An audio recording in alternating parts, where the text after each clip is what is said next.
こんにちは。ブッダの心根へようこそ。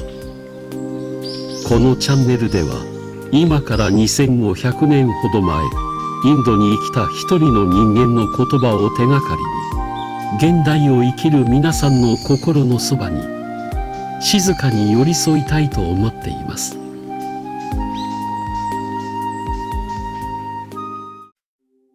先日ふとした瞬間に鏡の前で手を止めました。いつの間にか増えた白髪、目尻に刻まれた深いシワ、手の甲に浮かんだいくつものシミ。年を取ったな、そう思った次の瞬間、胸のあたりがほんの少し重くなるような感覚がありました。あなたにもそんな瞬間がありませんか？体が以前ほど動かなくなった。階段を上がると息が上がる。昨日覚えたことが今日には思い出せない。老いることへの静かな恐れ。誰も口に出してはなかなか言わないけれど、心の奥にじんわりと染み込んでくるあの感覚です。今日のテーマは老いるということです。老いに抗う方法をお話しするのではありません。若さを取り戻す術もお伝えしません。老いることが実はあなたを優しくしてきた。今日はそういう話をご一緒にしてみたいのです。ブッダが生きた時代にこんな話があります。ある日、魔界王子が初めて城の外へ出ると、一人の老人に出会いました。シワだらけの肌、曲がった背中、震える足。王子は侍従に尋ねます。あれは何者かと。侍従は答えます。老人でございます。誰もが年を取ればあのようになりますと。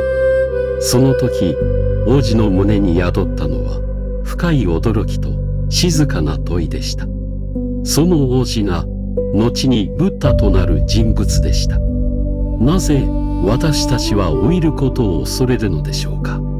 一つには社会が長い間若さこそが価値だという目線を私たちに注いできたからかもしれません。広告の中の人間はいつも若く元気で輝いている。老いた顔の美しさはあまりそこには映っていない。もう一つは老いることが失うことに見えるからです。体力、記憶力、容姿、仕事での役割、気がつけば何かが少しずつ手の届かないところへと収かっていく。その喪失感が老いへの恐れの正体ではないでしょうか。でもここでしばらく立ち止まって考えてみましょう。老いは本当に失うことだけなのでしょうか。ブッダはこんな言葉を残しています。すべてのものは移り変わる。仏教ではこれを諸病無常と呼びます。難しい言葉のように聞こえますが、その意味はとてもシンプルです。この世界に変わらないものは何一つないということです。春になれば桜が咲く。美しく儚く見る人の心をそっと揺さぶる。そして数日のうちに花びらは風に散っていく。その散りゆく姿を私たちは美しいと言います。なぜでしょうか。それは桜が変わることを知っているからではないでしょうか。変わることを恐れず、今この瞬間に精一杯先りっているからこそ、あれほど美しいのかもしれません。私たちの体も心も同じです。20代の自分と今の自分とでは、見た目も考え方も感じることも変わっている。それは失われたのではなく変わったのです。諸病無常は老いて失っていくという悲しい話ではありません。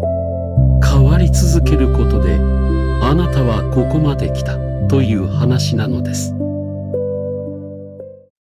若い頃少し思い出してみてください。私にもあります。仕事での失敗を引きずって自分を責め続けた夜、思い通りにならない現実に怒りをぶつけてしまったこと、他人の言葉に傷ついて眠れなかった朝、あの頃の自分は一生懸命でした。でも今から振り返ると少し力が入りすぎていたかもしれません。長く生きるということは少しずつ力を抜くことを覚えていくことではないでしょうか。人はそれぞれ事情を抱えて生きている。思い通りにならないことは当たり前にある。完璧な一日などほとんど存在しない。そういうことが骨身に染みて分かってくる。それが老いるということではないでしょうか。そしてその分かることは他者への優しさになります。あなたも大変だったのですねと心の底から言える言葉は、苦労を重ねた人にしか生まれない言葉です。シワも白髪も動かなくなった体も、あなたがここまで生きてきた証です。それは失われたものではなく、積み重なってきたものなのです。では今日から少し視点を変えてみましょう。老いることへの恐れを完全に消し去ることはできないかもしれません。ブッダ自身、老いを苦しみの一つと認めています。見て見ぬふりをしなさいという話ではないのです。ただその恐れとどう付き合うか。一つ目の実践、今日の変化を悪いものと決めつけない。鏡を見て昨日より少し老けたと感じたなら、こう問い直してみてください。これは何年分の時間が体に刻んだ後だろうと。二つ目の実践、若い頃に乗り越えたことを一つ思い出す。あなたはすでに多くのことを乗り越えてきました。その経験はあなたの中に静かに蓄えられています。三つ目の実践、今の自分にしかできないことを一つ探す。速さでも若さでもなく、深さや温かさで誰かの役に立てることが必ずあるはずです。この3つを今夜ゆっくり考えてみてください。難しくありません。目を閉じて静かに息を吐くだけで十分です。老いはこれからも変わり続けるというサインです。桜が散るから春が美しい。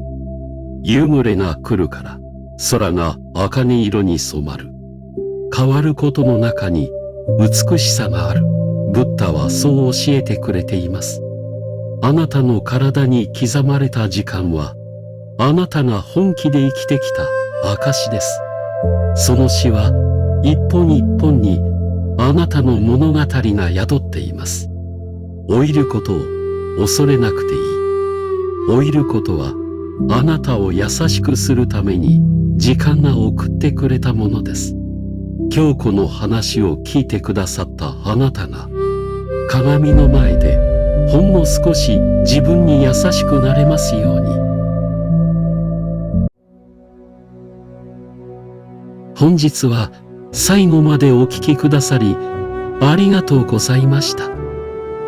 このチャンネルは毎週金曜日の夜6時に更新しております。もしよろしければまた来週この場所でお会いしましょう。どうか今日も穏やかな一日でありますように。